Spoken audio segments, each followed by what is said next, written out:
a Kangaroofern production. Hey everyone, I want to talk about something important today because it's time to get back to our roots around free expression on Facebook and Instagram. I started building social media to give people a voice. I gave a speech at Georgetown 5 years ago about the importance of protecting free expression, and I still believe this today. But a lot has happened over the last several years. There's been widespread debate about potential harms from online content. Governments and legacy media have pushed to censor more and more. A lot of this is clearly political, but there's also a lot of legitimately bad stuff out there. Drugs, terrorism, child exploitation. These are things that we take very seriously, and I want to make sure that we handle responsibly. So we built a lot of complex systems to moderate content. But the problem with complex systems is they make mistakes. Even if they accidentally censor just 1% of posts, that's millions of people. And we've reached a point where it's just too many mistakes and too much censorship.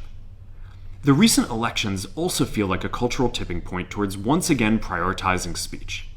So we're going to get back to our roots and focus on reducing mistakes, simplifying our policies, and restoring free expression on our platforms. More specifically, here's what we're going to do. First, we're going to get rid of fact checkers and replace them with community notes, similar to X, starting in the US.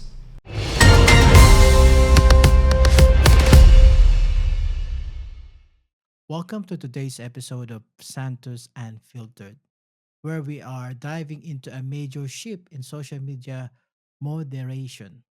Meta CEO Mark Zuckerberg just announced a significant change to their content moderation strategy, moving away from their established fact checking program in favor of a community driven system similar to X approach. This move coming into the heels of 2024 US presidential election alongside Meta apparent warming of relation with President-elect Trump signals a dramatic shift in how one of the world's largest social media platform will handle misinformation.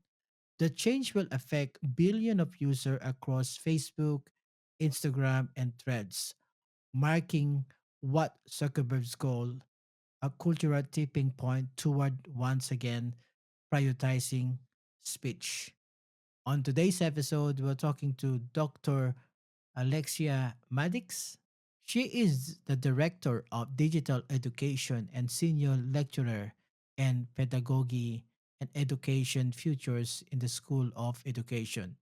Her main academic role is teaching into digital literacy units in the undergraduate and master program alongside a supporting student research project. Please welcome to the Santos Unfiltered, Dr. Alexia Maddox. Hello, how are you today? I'm very well. Thank you so much for such a kind welcome. First question I have, this is one of I just saw your article on your blog about this. It's a good insight and that regarding about this fact checking. My first question to you, doctor, is that what are the key differences between the fact checking program and the community driven modernization system? The key difference is, of course, the first one is that it's the fact checking program is done by professionals, so to speak. So people who've got I guess, credibility and a professional standard for what a fact is, what sources are credible, and how we actually verify information. So there's a protocol and a process that we would understand to be a credible way to authenticate information and knowledge. And the community driven model, of course, is far more wide ranging in terms of its quality.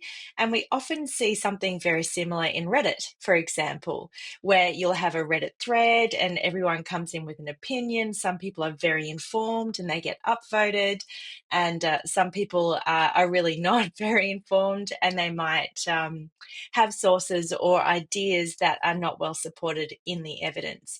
And so it's that difference between rigor and the quality of the sources and the ability to discern. So, that kind of critical information literacy. And in a community checking model, that's very broad. And so, it, of course, can involve experts like myself. and it's voluntary. Whereas with a fact checking organization, it's organized, people are paid to do it, and they bring a certain kind of information literacy to the role. So they're vastly different models. So, what challenges might Meta face in implementing this community-driven system effectively? Well, essentially, what they're doing is outsourcing that kind of information credibility verification process to a community on a voluntary basis. And so, of course, you'll have wide amounts of variation in terms of the quality of the kinds of commentary or critical fact checking that occurs. And it might involve fact checking organizations, actually. So it's not mutually exclusive. This model, a fact checking organization could jump in on a community notes approach. But you'll sort of see there's often a lag around that kind of real time engagement when information comes forward, and so with information that's circulating on social media, some research has suggested that about 80% of the shares occur before a community network fact checking process can jump in. And so we're really looking at a lag between when something is shared and when it's verified. And that community model often that lag is often quite evident in that model. So it's not a perfect system. That's not to say that fact checking is a perfect system when it's done by professional organizations either. So it's more that when we're looking at information credibility, we're looking at a toolkit of approaches rather than one or the other. And in this instance, um, Meta had the opportunity to bring in the community fact checking approach as well as the organizational version, but they actually chose to get rid of that kind of professional critical fact checking and rely purely on a community driven model, much like X that was previously Twitter. That's interesting. So, what will be the impact or quality of information on this Meta platform, and how could this community-driven system also affect user trust in Meta platform? It's a very interesting question. So I think you've got kind of two questions here. If you don't mind, I'll pull them apart. And the first one is how will it affect the quality of information that's shared? And the second one is how will users trust the information that they receive? And so in terms of the quality of information that is shared, when it's a community-driven model, people are going to have to be very clear on the source and the authority of that source of that statement. So you'll get very much like influencers and political figures in social media. They might have on Twitter previously, they had the blue tick or the verification, and so they became perceived as more credible. And what we'll be looking at in these early shares is the potential that statements will get amplified that are not credible or evidence-based statements, and that it will be quite a lot slower before any kind of critical verification process might pick it up. But actually, when we're talking about the spread of information and the spread of credible or information that has an evidence base or credibility to it, um, that's not just the only thing that Meta is removing. So they're also removing a lot of the kind of content moderation approaches that mitigated hate speech and sort of when people would pile on vulnerable populations and bring racist comments or sexist comments or gender-based comments or homophobia or all the different kinds of fears and abuses that we bring to each other in these spaces, as well as the joy and awesomeness.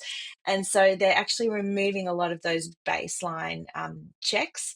And so it's not just about the potential that if we remove one of the toolkit, which is that kind of credible fact checking, that the misinformation will spread. It's also that they're removing other content moderation approaches, which will probably not mitigate as much the kind of hate speech that we do see amplified. So they're actually doing two things. Often you'll see the commentary sits in one camp or the other, but the approach is a bit multifaceted in that they're reducing the amount of content moderation that they'll be doing, and fact checking was one of those content moderation approaches. So it's gonna be like I think they looking at approaching like the Twitter as well on this scenario. What will be what will be the safeguard of this? Because if some people say it's a free speech, but what how do you know it's everything is free speech? Sometimes they're gonna use that for a certain issue. That's right. So, for example, we know that on Twitter, the kinds of conversations that occur, there's much more of the far right present on Twitter and much more content that is not necessarily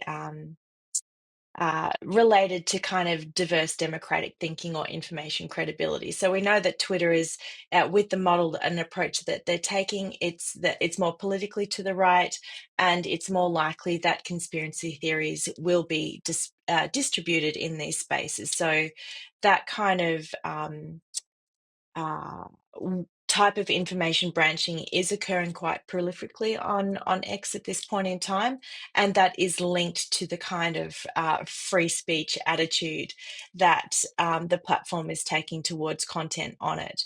And so, of course, Facebook is different to Twitter, and it does have different kinds of community processes. It's got, groups, it's got public spaces, private spaces. So it will be quite variable as to the effect of this. And of course, one of the things that we are likely to see less of is people being taken down for saying stuff that got picked up by automated content moderating, but actually wasn't a problem. So that's, there are some bennies to this, but really not that much. Not when we're looking at the losses that are happening. When it was the last 4 years or so, we've seen a lot more work around fact checking and information credibility and verification, and a lot more content moderation around hate speech occurring.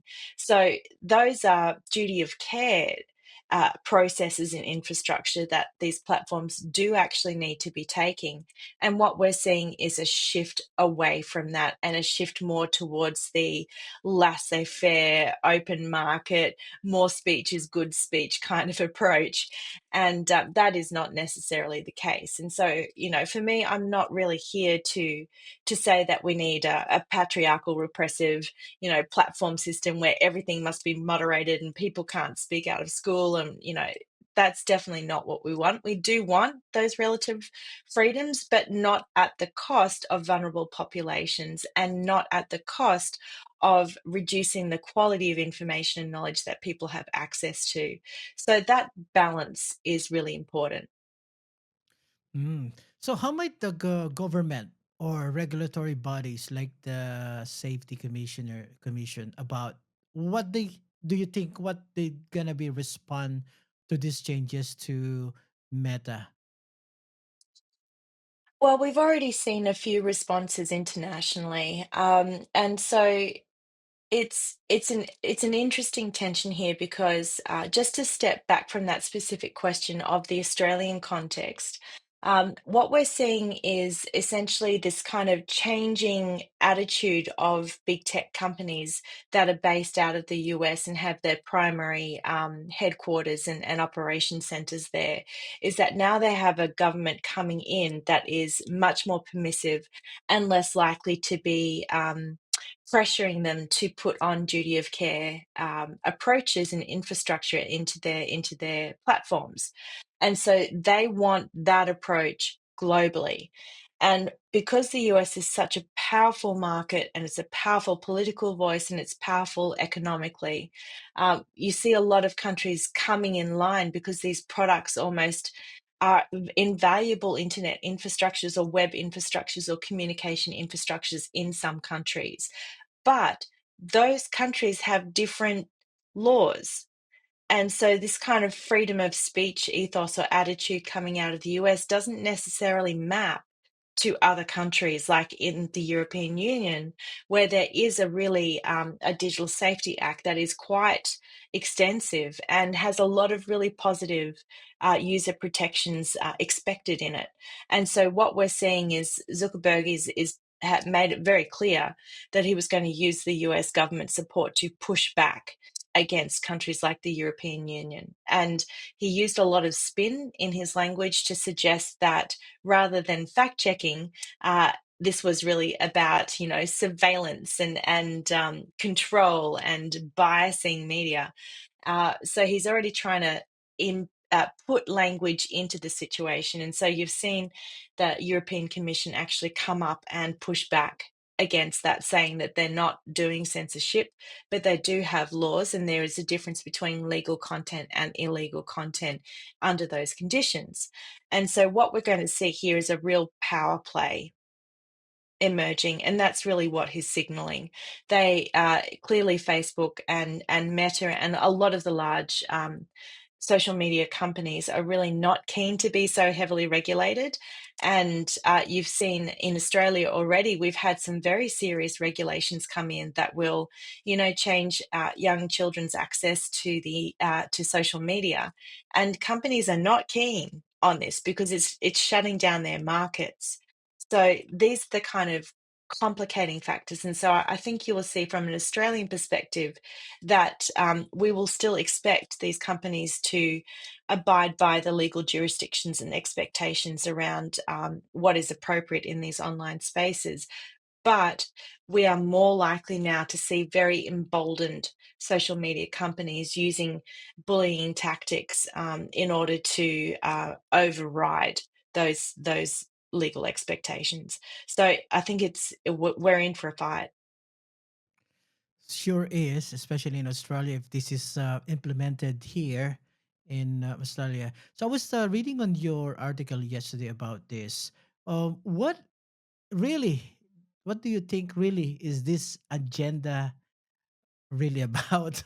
Why now, when President-elect Trump is coming into the office, why now this Mark Zuckerberg done this fact checking? Yeah, why now? Why now? So what we definitely are seeing, Zuckerberg himself used the term cultural shift. And when we've seen the language around Trump coming in again in his second term here, it's marking a cultural shift towards environments that are more permissive to some of the behaviors that perhaps we're not keen on. So, for example, behaviors which is stigmatizing transgender people, um, you know, sort of reversing some of the really progressive and perhaps what we would hope is respectful behaviors towards each other in difference. And so Trump has been one of those populist presidents who has really um, gone back to some very gendered, very basic kinds of expectations of who people are and how we behave to each other. And so, in bringing him on board, people are setting the tone for how what this sort of expected environment, social environment, political environment, and economic environment is likely to be in the US. And because the US is so influential culturally in Australia, in some parts of Southeast Asia, in Europe, in most economies that have any kind of dependency to the US market, we're going to see those attitudes flowing through. So it's not only that the tech companies do feel like they're empowered and emboldened to pursue a particular agenda that doesn't necessarily always show care towards the user, and financial commitment to implementing the kinds of quality controls and care controls and opportunities that privilege user requirements and needs. They are literally trying to uh, produce a different model that really cuts down on those care practices and really sort of is more perhaps extractive around our personal data and taking more digital rights away from us. So I think that's one shift, and it's in terms of what the platforms are likely to try for. And then we're also going to see this social shift towards perhaps a less caring kind of and accepting kind of culture. So it's almost like a 1-2 that is occurring in the political climate that brought Trump in, which is this kind of more conservative, sort of social backlashy, populist kind of approach with a perceived powerful leader. But on the other side of that, it economically, I think, and economically and technically, what platforms can extract from their users will become more pervasive. Thank you so much for that. My last question, Dr. Maddox, is that what are the long-term consequences of removing the fact-checking system on the Facebook, Instagram, or Threads for the platform users and society as a whole? So, what we really need in these spaces, and as we have seen through a lot of the pandemic discussions, that the sort of increasing foothold that conspiracist thinking has on the way that people understand epidemics, pandemics, public health, and politics, we're seeing that. Very much proliferating in society, and it's really a part of the social polarization of how we understand information and what information we're being exposed to, and then what we feel is right, and whether our views are being healthily challenged, and whether we're sharing the same kinds of information sources in order to have some kind of productive conversation about them. This is possibly going to continue to get worse rather than better. And it's not that, for example, the community content moderation approaches aren't helpful. They definitely are. It's more that there's this clear agenda for platforms to cut back on these kinds of moderation approaches that are really about supporting information credibility and are really about supporting fair and equitable access to information, and are really about supporting the opportunity for people to have diverse views, and for all voices to be heard at the table. So we're seeing a real shift technically away from that, but that's accompanying a shift that we're seeing socially away from that. So we are clearly going through a very conservative time, both in Australia, in the UK, in Europe, and obviously in the US. And these are the times where people with who are socially marginalized or economically marginalized will fare worse and will have less.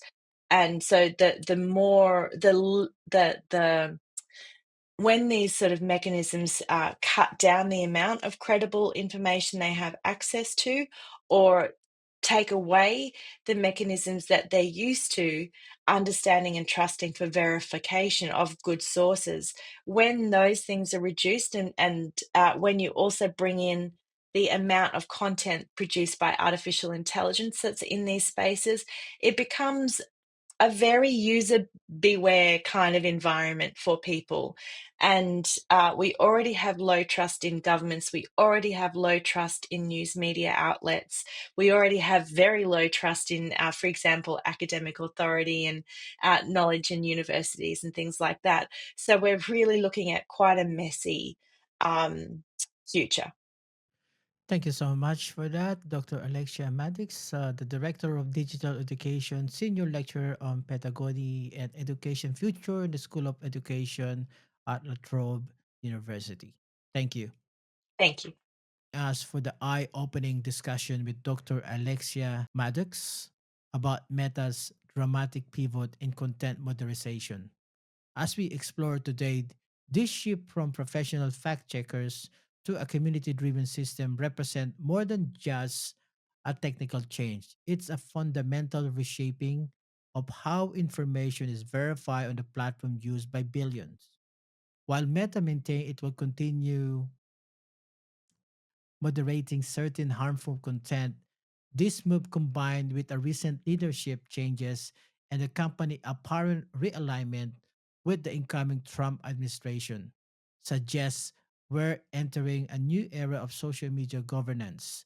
The real impact of this decision will unfold in the coming months as the community node system roll out across Facebook, Instagram, and Threads. Until next time, keep questioning, keep thinking critical, and don't forget to subscribe to stay informed about the ever evolving landscape of social media and tech policy. This has been Santos Unfiltered, and this is Miko Santos, and we'll catch you in our next episode. Thank you.